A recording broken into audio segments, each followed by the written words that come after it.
So, isa pong mapagpalang gabi sa ating lahat. This is my first time vlog na i-share ko about my personal devotion. So, pag-usapan po natin ang aking pinamagatang ang kaligtasan ko ay para sa lahat ng taong nabubuhay dito sa mundo. Sabi po sa Aklat ng Mga Gawa, Kapitulo 11, versikulo 17. Sabi dito, okay, basahin po natin na, kung binigyan sila ng Diyos ng kaloob na katulad ng ibinigay niya sa atin noong tayo'y manalig sa Panginoong Hesukristo, sino ako para hadlangan ang Diyos? Diba? Kung iisipin natin, bakit ayun yung verse na aking na-receive sa aking pagde-devotion? So, balik tayo doon kay Peter. Si Peter kasi ay nag-share siya ng gospel during that time sa mga hentil. Kumbaga, parang naging issue sa mga Hudyo na bakit nakikisalamuha si Peter sa mga hentil. Mga kapatid, mga kaibigan, kumbaga parang isinalaysay ni Pedro na hindi pa siya nagsasalita, bumagsak na agad ang Espiritu Santo sa mga hentil. At kung babalik tayo, kung forward tayo kay Cornelio, diba? Kumbaga parang inutusan ni Cornelio na umakyat sa kung saan taas man para praise si Pedro, at si Pedro ay nanaginip at nakakita siya ng iba't ibang uri ng hayop, malaki, maliit, mailap, gumagapang sa lupa, lumilipad, di po ba? Nakita niya yun. Unang kumot, tapos nakita niya yung mga hayop at iba't ibang uri nito. Ngayon sabi ng Diyos sa kanya, kainin mo yan. Yung mga ganyan. Kaya lang sabi niya, Lord, bakit ko kakainin? Marurumi yun. Marurumi yung mga hayop na yun. Tapos sabi naman ng Diyos, huwag mong ituring na madumi ang nilinis na niya. So ano bang ibig sabihin, mga kaibigan, kapatid? Ang salitang yun, na huwag mong ituring na marumi yung nilinis na ng Diyos. Dito sa tinatalakay natin is panaginip siya ni Pedro about dun sa iba't ibang klase ng mga hayop.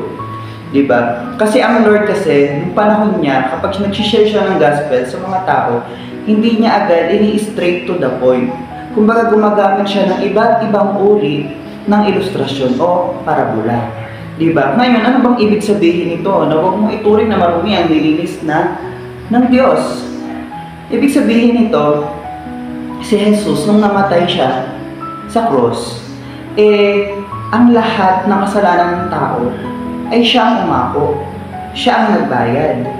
Diba? Kumbaga, nilinis niya sa pamamagitan ng kanyang dugo. Ang kasalanan ko, kasalanan natin lahat. Diba? Kaya nga wala kang maipagmamalaki ang sino man sa atin. Di po ba? Ngayon, bakit nga ba bawal?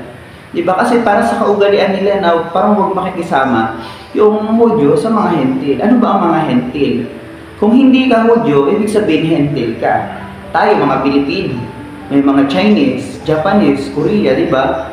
Spanish, diba? Kung hindi sila Hudyo, hentil ang tawag sa kanila, or mga hindi tuli, or maruruming uri. Diba? Ngayon, dahil doon sa panaginip ni Pedro, lumaganap ang mabuting balita sa iba't ibang dako ng mundo. Kaya tayo ngayon nakapag-share ng gospel, ng mabuting balita. Hindi po ba? Kaya dito sa panahon na ito, dito nag-umpisa sa Antioch na tawaging Kristiyano ang mga tagasunod ni Jesus. Hindi po ba? Ibig sabihin, ang Lord ay hindi nagtatangi ng sino man.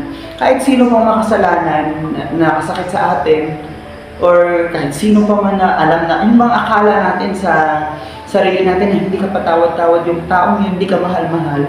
Pero kasama pa rin sila sa tinubos ng Diyos. Hindi po ba? Kaya yun, kaya tayo ngayon kung bakit tayo nagbabahagi ng salita ng Diyos, bakit tayo nabubuhay, is dahil sa biyaya at habag lang ng Diyos, di ba? Na talagang napasama lang tayo sa kaligtasang ginawa ng Diyos. Di ba po? Kaya tayo, hindi lang po ito sa mga hindi pa mananampalataya, kundi ganun din sa mga mananampalataya na ibahagi po natin ang mabuting balita, hindi lamang po tayo-tayo lang ang maliligtas, kundi nandiyan naman kahit sabihin na natin na hindi pa kasalanan siya eh. Diba? Hindi ako makikisama dyan kasi masama yan. Or kahit hindi naman ganon, ibang ginagawa nila. Pero sabi nga ng mga minamahal nating pastor, pwedeng makisama, pero huwag makisama. So, ganun lang po, na sana maibahagi po natin ang mabuting balita dahil nabubuhay na po tayo ngayon sa last day. Malapit na po ang pagbabalik ng ating Panginoon. So, huwag na tayo magpatumpik-tumpik pa. Let us spread the love of Jesus, the salvation of Jesus on the cross. Bahagi na natin sa lahat. Nang hindi lang tayo, malay mo, mamaya, bukas, mag-rapture na. Maating ba ng ating mga kalooban na mga mahal natin sa buhay, hindi mapasama dun sa rapture na sinasabi sa Biblia. So, ayun lang po, maraming salamat sa inyong pakikinig na aking ibinahaging salita ng Diyos. So, mapagpalang gabi ulit. God bless everyone.